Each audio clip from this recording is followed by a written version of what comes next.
চায়ও নাই, নিজেও লড়াই করে নাই, মনে প্রাণে চায়ও নাই, নিজেও আন্দোলন করে নাই, মনে প্রাণে চায়ও নাই, মাতা আলা শুবাতি মিনান নিফাক, এই লোকটার মৃত্যু হবে মুনাফিকের মৃত্যু। কিসের মৃত্যু? তাহলে ইমান নিয়ে কবরে যাওয়ার সুযোগ আছে? এক্সরে মেশিনের সামনে ওনাকে দিয়ে বললাম, এই হাদিসের মেশিনের সামনে দিয়ে বললাম, মান মাতা ওয়ালাম ইয়াকযু ওয়ালাম ইউহাদ্দিস নাফসাহু বিহি মাতা আলা শুবাতি মিনান নিফাক, যে লোকটা মরে গেল কোরআনের সমাজের জন্য লড়াই সংগ্রাম আন্দোলন করে নাই, নিজে মনে প্রাণে চায়ও নাই, লোকটার মৃত্যু হবে মুনাফিকের মৃত্যু। রাওয়াহু মুসলিম 1271 নম্বর হাদিস। এখন আপনি এবারে এক্সরে রিপোর্টটা বলেন তো, আপনার এক্সরে রিপোর্টটা কেমন? আপনি কি কোরআনের সমাজ প্রতিষ্ঠা আন্দোলনের সাথে জড়িত হয়েছেন? না হুজুর। আপনি কি নিজে মনে প্রাণে এটা চান? হুজুর চাই না, তবে দোয়া করি। আমি বললাম, তাহলে আপনার এক্সরে রিপোর্ট কি ভালো? উনি বলছেন যে হুজুর এক্সরে রিপোর্ট তো খুব খারাপ। আমি বললাম, তাহলে এবারে আপনার ইসিজিটা করে দেখি। বলছে হুজুর ইসিজিও আছে? হ্যাঁ ইসিজি আছে। কি দিয়ে করবেন? কোরআন দিয়ে ইসিজি করব, খুব শর্ট ইসিজি, অল্প সময়ের মধ্যে হবে। হ্যাঁ করেন। সূরা আল ইমরানের 85 নম্বর আয়াত। আচ্ছা শুনেন, কথা শোনেন, কথা বলবেন। একটি কথাও আমি আমার মন গড়া বলছি, একেবারে কোরআনের আয়াত এবং সহিহ হাদিস। আপনারা সন্দেহ ভুগবেন, হাদিস নাম্বার দিয়েছি, সন্দেহ ভুগবেন, কোরআনের আয়াতের নাম্বার দিয়েছি, সূরার নাম্বার দিয়েছি। কোন মায়ের সন্তান থাকলে একটা ভুল প্রমাণিত করুন, সম্মানিত ভাইরা, ফালাইন ইউকবালা মিনহু, কশিন কালেও কবুল করব না। কথা কা আল্লাহ। এবারে লক্ষ্য করুন, আজকে ইমানদার সেজে বসে আছে। আচ্ছা ভাই, এই যে আমার সামনে যেগুলো দেখতেছেন এগুলো কি? আসলে কি এগুলো ফুল? ফুলের মতো, কিন্তু কি না? ফুল না, ফুলের কথা বলে না, ফুলের। এই কাগজটা কালকে পাটগ্রামে ফটোকপি করবেন, দেখতে অরিজিনালের মতোই হবে, কিন্তু ফটোকপি কি অরিজিনাল? তাহলে কি অরিজিনালের মতো? এক ভাই বলছে মানে অরিজিনালের ফটোকপি, আসলে অরিজিনালের ফটোকপি না, অরিজিনালের মতো।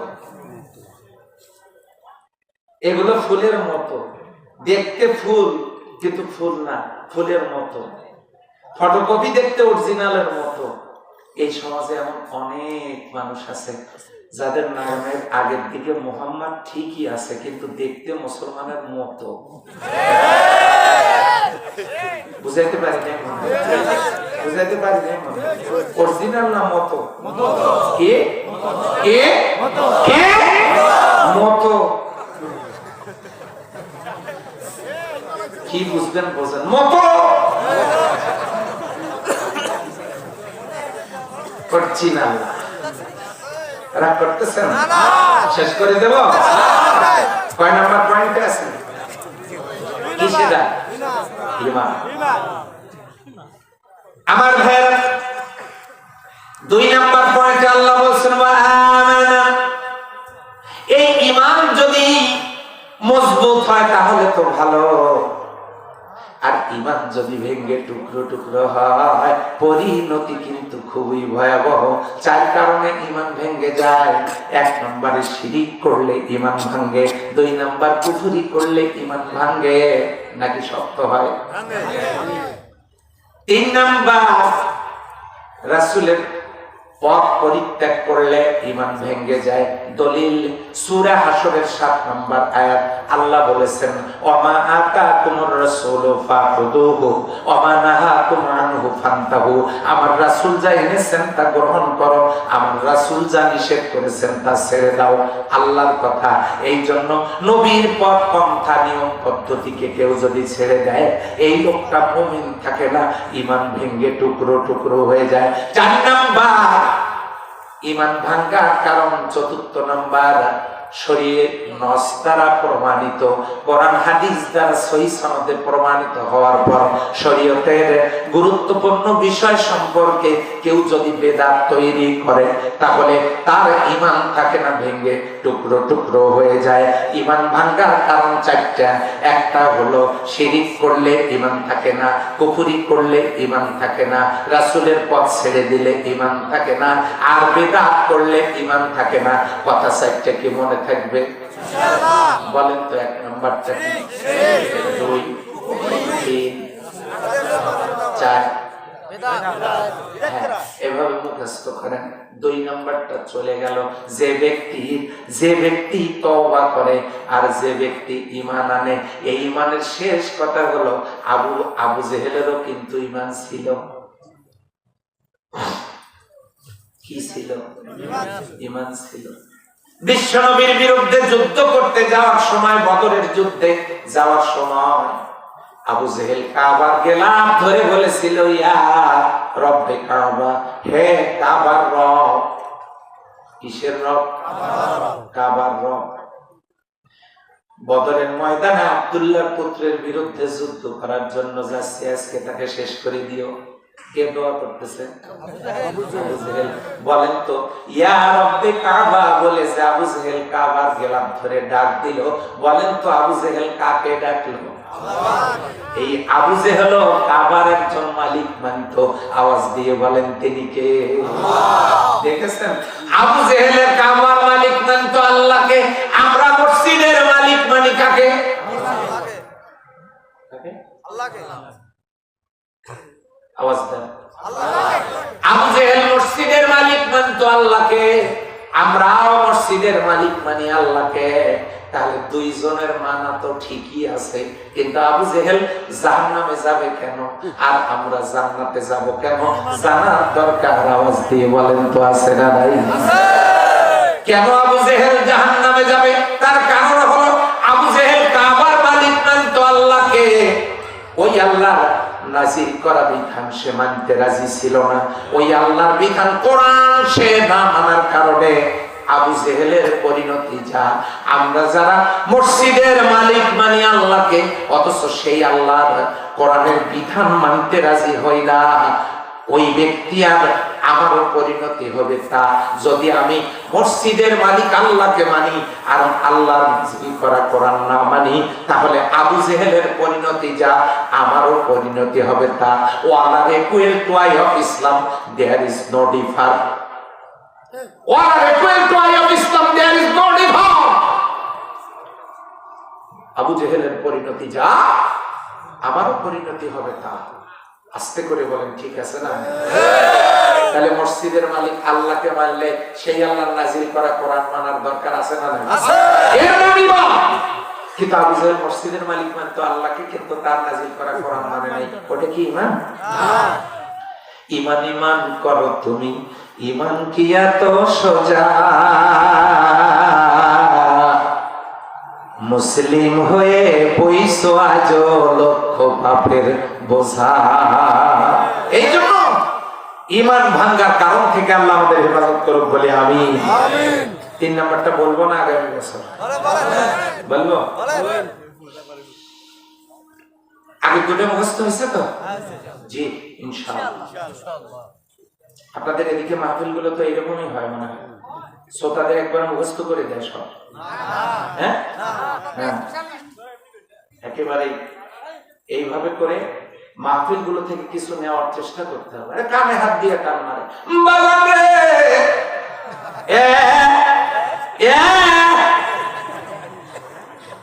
হরিণ একটা বান্দা ছিল গাছেরই তলায়। এই ওয়াজ শুনে কোনো কাজ আছে? যেখানে কোরআন আছে, যেখানে হাদিস আছে। সম্মানিত ভাইয়েরা আমার, লক্ষ্য করুন, প্রথমটা কি? ওই কর্নারে একজন ভালো জবাব দিয়েছে, এদিকে এনারা আবার ঘুম আসছে। প্রথমটা কি?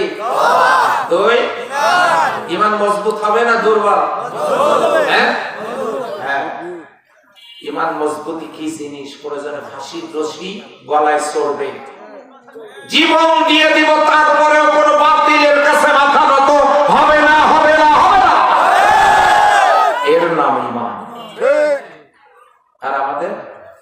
বিড়ি দেখলেই ইমান চলে। এরকম মুসলমান ভাই ভাই তোমার আনসার বিড়িটা দেওয়া একটা টান দিয়ে যায়। হ্যাঁ, বিড়ির জন্য ইমান চলে। এই যে কিছুদিন আগে ভোট হইল না, এক লোক এক ক্যান্ডিডেটের পিছনে কাজ করছে, খুব কাজ করছে। তো আমাকে একদিন এসে বলতেছিল, আমি যে কাজ করতেছি এটা দেখানো হচ্ছে না, আমি আসলে তার ভোট দিব না। তা আমি বললাম যে ভোট দিবেন না, এত কাজ করতেছেন, আপনি যদি টের পাই যে ভোট দেন নাই, তাহলে আপনার তো খবর আছে। আপনি তো বহু টাকা দাম নিচ্ছেন, আপনি তো কাজ করতেছেন, ভোট না দিলে খবর আছে না। সে বুদ্ধি আমার আছে। কি বুদ্ধি আছে? আমি একটা মালগাড়ি কলম কিনছি। মালগাড়ি কলম দিয়ে কি করবেন? আমি আঙ্গুলের এখানে কান দিয়ে নিয়ে যাই, দেখাবো এখনই দিয়ে আসি। দেখেছেন? আপনারা মনে করছেন জনগণের বুদ্ধি নাই? বলছে যে হুজুর শুধু আমি না, আরো 5 জনক ডাক দিয়ে দিছি, একটাও ভোট দেয় নাই। আমি বললাম ভোট দিলি কি না দিলি কি, আমি মেম্বার। কথা বলেন ঠিক আছে? আল্লাহ বলেছেন ইল্লাল্লাযীনা কাফারু ওয়া কাযযাবু বিআয়াতিনা ওয়াস্তাকবারু আনহা, যারা অহংকারী। এক একজনের কি অহংকার, বুক টান টান করে হাঁটে। ওই জানিস আমি কোন পার্টির লোক, একদম ছুটে করে দেব। জানিস কোন দল করি, কোন দলের লোক, কি অহংকার। এই জাতীয় অহংকার লোকজনকে সাইজ করতে আল্লাহ কি লাগবে? 2 বার পাতলা পায়খানা, 1 বার বমি। শরীর চলবে না। ধরাধরি করে যখন বাড়িতে নিয়ে যাবে, স্ত্রী জিজ্ঞাসা করবে তোমার কি হইল? কয় মা তুমি এরকম অহংকারী সাইজ করতে আল্লাহ বেশি কিছু লাগে? ধরে বলেন লাগবে? আল্লাহ বলছেন এই অহংকারীদের ব্যাপারে ঘোষণা হলো, সুইয়ের পিছনে ছিদ্র পথ দিয়ে উট ঢুকেও যদি চলাফেরা করলে করতে পারে, এটা যেমন অসম্ভব, ঠিক তেমনি এই অহংকারীরা আল্লাহ জান্নাতে প্রবেশ করতে পারবে না, এটা অসম্ভব। আল্লাহ রাব্বুল আলামিন বলেন, রাগ করতেছেন না তো? আল্লাহ রাব্বুল আলামিন বলেন ওয়া আমিলা আমালান সালিহা, আর যারা নেক কাজ করবে, প্রথমটা হলো তওবা, দ্বিতীয়টা হলো ঈমান, 3 নম্বরে নেক কাজ। এবারে নেক কাজ কি? নামাজ পড়বেন নেক কাজ, কোনো অসুবিধা নেই, কেউ বাধা দিবে না। রোজা করবেন নেক কাজ, কোনো অসুবিধা নেই, কেউ বাধা দেবে না। এরপরে হজ করবেন, বাধা নাই। যাকাত দিবেন, বাধা নাই। তাসবিহ পড়বেন, বাধা নাই। জিকির করবেন, বাধা নাই। দান সাদাকা করবেন, বাধা নাই। মসজিদ মাদ্রাসা বানাবেন, কোনো বাধা নাই। কিন্তু যদি